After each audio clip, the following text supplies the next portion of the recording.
बिसायख'थि फोसावथि हाबाफारिखौ दैदेननो आफादगिरि बिथां हाबाफारियाव बाहागो लानो हानाय जोंनि इउपिपिएल हान्जानि आफादगिरि आरो सेन्ट्रेल जिल्ला ब्लक प्राइमारिनि इउपिपिएलनि मादार सेल इउथ सेल आरो पेरेन्ट बडिनि दैदेनगिरि बिथांमोन आरो माइन'रिटि सेलनि दैदेनगिरि बिथांमोन आं बारा गोबाव बाथ्रा बुंलिया आफादगिरि बिथाङा जा बाथ्रा बुंनांगौ बेखौ बुंलांजोबखाबाय आं मोननैसोल' बाथ्रा बुंनानै आंनि बिबुंथिखौ फोजोबनो नागिरदों মই অসমীয়াত ইমান স্পষ্ট কথা ক'ব নোৱাৰোঁ অসমীয়াত ইমান স্পষ্ট নহয় তথাপিও মই আপোনালোকৰ মাজত শ্বেয়াৰ কৰিবলৈ চেষ্টা কৰিম যিয়ে নহওক মই প্ৰথমত बर' ভাষাতে ক'ম বুলি ভাবিছোঁ दिनै 17 बोसोर जों साफ्रोमबो रायजो राजा जोंनि बिमा माहारि बिफा माहारि आरो फंबाय बिनानाव अनजालु मोना मोजाङै मिथिगौ 17 बोसोराव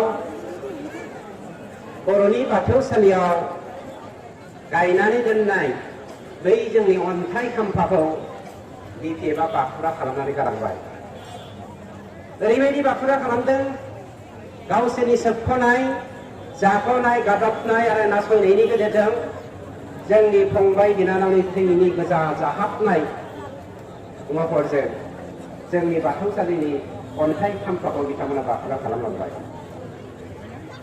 इउपिपिएल हान्जायाल' मोनसे हान्जा गासैबो जाति जनगोष्ठिया दिनै खौसे जानानै जोंनि जा मोन्थाय जोंनि जा जौगाथाय बे जौगाथाय आरो मोन्थायखौ होनो फैदों सुंद'यै बुंनो थाङोब्ला थांनाय 17 बोसोराव इउपिएफ हान्जाया मोनसे बाथ्राखौ बुंदों बिथांमोना लायनो उपेन्द्रनाथ ब्रह्मनि सानस्रिखौ लानानैसो थांनाय 17 बोसोराव राजखान्थि गेलेबोदोंमोन उपेन्द्रनाथ ब्रह्म बिथां बर'नि बिफाया मोनसे बाथ्राखौ बुंलांदोंमोन नोंसोरो थांनानै था आरो जोंखौबो थांनानै थानो हो नाथाय थांनाय 17 बोसोराव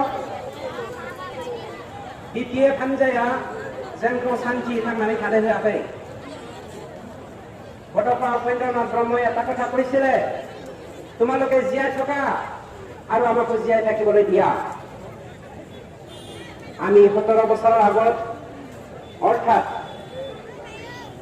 কিছুমান ক্ষেত্ৰত যদি আমি আলোচনা কৰিবলৈ যাওঁ 34 ইয়াৰ্স বেক আমাৰ এটা ভুল এটা ধাৰণা আহিছিল অসমীয়াসকলে বড়োসকলক ধ্বংস কৰিব বিচাৰিছে যাৰ ফলত অসমীয়াসকলৰ লগত নাথাকো বুলি বড়োসকলে আন্দোলন কৰিছিল আন্দোলন কৰি যোৱা 2003 চনৰ 10 ফেব্ৰুৱাৰীত আমি এটা চুক্তি কৰিছিলোঁ যাক আমি বিটিসি চুক্তি বুলি কৈছিল সেই বিটিসি চুক্তিৰ দ্বাৰাই আমাৰ এটা ভাৱ এটা আহিছিল আমাৰ বড়োসকলৰ উন্নয়ন আহিব বড়োসকলৰ যি অধিকাৰ সেই অধিকাৰৰ প্ৰাপ্যটো আমি পাম বুলি কিন্তু নহ'ল ভাৰত বৰ্ষ ইণ্ডিপেণ্ডেন্সৰ 50 বছৰৰ পাছত আমি যি ৰিভলিউচনটো কৰিছিলোঁ তাৰ 60 ইয়াৰ্ছৰ পাছত আমি যি বিটিসি চুক্তিটো কৰিবলৈ গৈছিলোঁ সেই বিটিসি চুক্তি আৰু আমি যদি তাৰ আগৰ 60 বছৰ আমি যদি ৰিচাৰ্চ কৰি পেলাই ওলাওঁ আমি এটা কথা স্পষ্ট হৈছোঁ অসমীয়াসকলৰ লগত থাকি আমি যেনেকৈ শান্তিৰে থাকিব পাৰিছিলোঁ বিপিএফৰ অধীনত থাকি কিন্তু আমি শান্তিৰে বসবাস কৰিব পৰা নাছিলোঁ কিন্তু যোৱা 17 বছৰে বিপিএফে অকল এটাই কাম কৰিলে সেইটো হ'ল কাৰাপশ্যন তেওঁলোকৰ ধৰ্মটো হ'ল কাৰাপশ্যন তেওঁলোকৰ কৰ্মটো হ'ল ঠগবাজি তাৰ কাৰণে কৈছোঁ আমাৰ আই মাতৃসকলক আমাৰ পিতৃসকলক আমাৰ ভাই ভণ্টিসকলক আজি পৰিৱৰ্তন বিচৰাৰ এটা সময় আহি পৰিছে ফলত আমি সকলো জাতি জনগোষ্ঠী একগোট হৈ পেলাই আজি ইউপিপিএল পাৰ্টিটো গঠন কৰিছোঁ যাৰ দ্বাৰাই আমি 17 বছৰৰ পাছত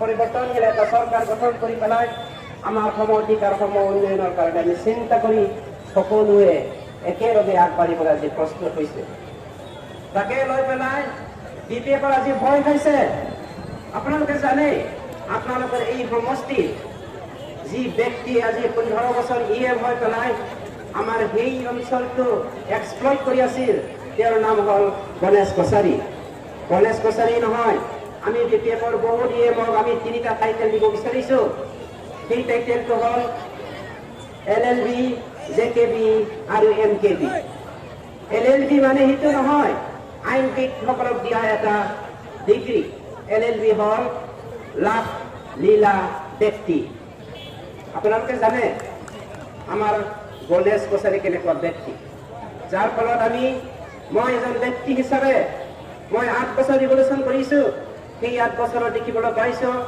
আমাৰ গণেশ কছাৰী ডাঙৰীয়াক LLB ডিগ্ৰী নিদিয়াৰ বাহিৰে অন্য এটা ডিগ্ৰী দিবই নোৱাৰো যাক আমি কওঁ লাভ লীলা ব্যক্তি তাৰ বাহিৰেও আমি আৰু দুটা টাইটেল দিব পাৰো বিকল্প লিডাৰসকলক সেইটো হ'ল JKB মানে জুৱা খেলা ব্যক্তি MKB মানে মদ খোৱা ব্যক্তি মই কিয় তিনিটা টাইটেলটো তেওঁলোকক দিছো আমি সকলোৱে জানো थांनाय 17 बोसोराव बिटिएफआ जोंनि बिमा माहारिखौ जौ संनोसो इनकारेज होदों 2006 सननिफ्राय दुलाराय बर' फरायसा आफादा क्वालिटि इडुकेसननि बाथ्रा बुंनानै हांखो सिख्ला जाबोदों नाथाय जोंनि बिमा माहारिखौ क्वालिटि इडुकेसनावहाय हेफाजाब दाहोथों होननानै मोनसेल' बाथ्राखौ इनकारेज होदोंमोन आइ मादै आनै जोंनि बिनानावमोन जोंनि बिब'मोन नोंथांमोना जौ फान आरो बे जौ फाननायजोंनो बिटिएफआ थांनाय 17 बोसोराव जोंनि फंबायमोनखौ जोंनि बिनानावमोनखौ जोंनि आइनि आखाइजों संनाय जौखौ दौयै जौ फाग्ला खालामबोदों जुवारि खालामबोदों एन्टि ससियेल एक्टिभिटिसफोराव इनभल्भ खालामबोदों मानोना 17 बोसोरनि 8 बोसोराव आंहा गोबां फोरमान दङ बिटिएफआ जोंनि बिनानाव क्लास 9 to 12 फरायनाय जोंनि लाइमोन सिख्लाफोरखौबो बरबाद खालामबोनाय गोबां फोरमान जोंनि आखायाव दं आरो बिनिनो मोनसे फोरमाना नोंथांमोननि बे हालामनि खेबथाम EM जाबोनाय गणेश कछारी जायखौ आं दिनै व्यक्तिगतभाबै LLB टाइटेल होनो नागिरदों बेखौ होनदों लाभ लीला व्यक्ति होननानै सिगां रायजो राजा नोंथांमोन दिनै जोंनि गेजेराव गोबां आसनिनि बाथ्रा लानानै जोंनि जा थांखिजों जोंनि गेजेराव हमावधिकार हमावनो हमावधिकारनि बाथ्रा लानानै जोङो खौसेथि मोनसे खामानि मावनो थांगासिनो दङ बेखौ होबथानायनि थांखिजों दिनै बिटिएफआ अनजलि दैमारिखौ खौथि रां होनानै बायबाय दिनै बिटिएफआ हिरेन बर' आरो सावरायग्रा बायदिखौ खौथि रां होनानै बायदों মই কিছুমান কথাটো बर' भाषाखौ ক'বলৈ बाध्य হৈছো আপোনালোকে বেয়া নাপাব मानोना 34 years जोंनि बर' बिमाया गावसोरनि थाइनै बेसेन गोसा आहारखौ दौयै हिरेन बर'खौ फिसिबोदोंमोन जानो गैयाब्लाबो खबसे ओंखामखौ खबथाम खालामनानै फिसिबोदोंमोन दुखुजों दाहाजों गावनि दखना गिजिखौ सोंथे बायनानैबो बिथांमोनखौ सुथुरनि आखाइनिफ्राय रैखाथि होबोदोंमोन बेनि अनगाबो 5,000 सेंग्रा सिख्लाफोरनि थैखौ हलाय खालामनानै जोंनि बर' बिमाफोरा जोंनि बर' बिफाफोरा हिरेन बर' बायदि बि सावरायग्रा बायदिखौ बासायबोदोंमोन नाथाय जोंनि बर' बिमानि थाइनै आहारनि बेसेनखौ दिनै हिरेन बर'आ सिनायासै बिथाङा दिनै माबोरै बिनि गुनखौनो बिथाङा गायनो रोङासै नोंथांमोना साननानै नाय दिनै अनजलि दैमारिया मोनसे बाथ्राखौ बुंदों प्रमद बर' बिथाङा बिआर फेरेंगाया दिनै बर' बिमाखौ फानबाय आइ मातृসকলক बेसेले होननानै बुंदों माबायदि बिसोरो जोङो मोनफ्रोमबो सेल्फ हेल्प ग्रुपनोनो 75,000 रां होनानै जोंनि बिमानि माहारिखौ माइनाव बिमा दाखांनायनि थांखिजों जोङो मोनसे आसनि लादों बे आसनिखौ जोङो गोबां दानख' दाजाबनि गेजेरजोंसो लादों बेखौनो अनजलि दैमारिया मा होनदों बबे आसनिनिफ्राय होगोन बबे स्किमनिफ्राय होगोन मानोना इउपिपिएलआ दानो जाख'नायनि लामाखौ लानो नागिरखाबाय होननानै बुंनो नागिरदों जोङो अनजलि दैमारि बिथांखौ होनो नागिरदों जोङो हाग्रामा नङा जोङो गणेश कछारी नङा दिनै सोरबा जोंनि अनसुलि बिमा माहारिखौ हाबा जानो थुलुंगादों खेबसे हाबा जायोब्ला थलासे सना होगोन फाथैलाय बिसिनानै नैथि हाबा जाबाबो थलासे सना होगोन खेबनै फाथैलाय बिसिनानै हाबा जाबाबो थलासे सना होगोन होननानै थगायग्रा बिमा माहारिखौ फानग्रा इउपिपिएल हान्जाया जोंनि इउपिपिएल हान्जानि आफादगिरि प्रमद बर'आ नङा मानोना जोङो होनदों माइनाव बिमा दाखांनो होननानै जायनि जाहोनाव जोङो 75,000 कोटी थाखा होनानै जोंनि बिमा माहारिखौ रांखान्थि बिथिङाव गोख्रों खालामनायजों लोगोसे समाज बेबस्थानि बाथ्राखौ जों फोरोंनो नागिरदों एबा जौगाहोनो नागिरदों दिनै बेखायनो जों अनजलि दैमारिखौ सोंखारिनो गोनां जादों नोंथाङाबो मा दिनै बिटिएफ हान्जानि थलासे सनाखौ लुबैनानै बिटिएफआव जइन जाबाय नामा होननानै जोङो सोंनो बाध्य जादों मानोना जोंनि जा आसनि मातृ माहारिखौ जोङो दिनै माइनाव बिमा दाखांनायनि आसनि बे आसनिया हाग्रामानि खनासे खनाजों मालाबा रुजुजानाय आसनि नङा। नंखायनो जों अनजलि दैमारि बिथांखौ खावलायदों नोंथाङा मोजाङै स्टाडि खालाम। नोंथाङा रं मोनसे ट्रिपजों माबाजों खारगासिनो दङ, ट्रेकजों खारगासिनो दङ। दाबो नोंथाङा सम दङ। जोंनि दरजाया खुला, जोंनि बिखाया गुवार, जोंनि बिखाया सोद्रोम आरो जोङो जेब्लायबो आब्रुथि नागिरो आरो सान्थि नागिरो। नोंथाङा दाबो बिपिएफनिफ्राय फैफिननानै इउपिपिएल हान्जायाव फैयोब्ला जों नोंथांखौ बरायगोन। मानोना नोंथाङा मा खारनाव दिनै बिपिएफआव हाबदों बेखौ जों बिराद मोजाङै मिथिगौ। 2010 सनाव जेब्ला बिएनसि जोनोम जादोंमोन, बे बिएनसिनि थांखियानो जादों बर' हारिनि समस्याखौ समाधान खालामनाय, राजखान्थियारि समस्याखौ समाधान खालामनाय। किन्तु बे बिएनसिनिनो सासे कनभेनार जानानै बिएनसिनि चिफ कनभेनार खाम्फा बरगयारिजों बिथाङा रांखान्थियारि सोमोन्दो लाखिनानै बर' उइमेन जास्टिस फरामनि जा मावनांगौ थांखि, बे थांखिनिफ्राय जे एरखेदों बेखौ जोंहा गोबां फोरमाननि गेजेराव अनजलि दैमारिखौ बुंनो हायो। मानोना 2015 सनाव अनजलि दैमारिया हाग्रामाखौ मोनसे बुस्थु रायफ्लादोंमोन। बिथाङा होनदों आं बर' बिमा, बर' फिसारि सोरनिबा आंखाल गांनाय उखैनायखौ हमदांनो हाग्रा आं सासे बिमा। सोरबाया जोंनि फिसाफोरखौ नासयदोंब्ला, सोरबाया जोंनि फिसाफोरखौ गादबदोंबा, सोरबाया जोंनि फिसाफोरखौ सोबख'दोंबा बेखौ जों मालाबाबो सहायनो हाया होनदों।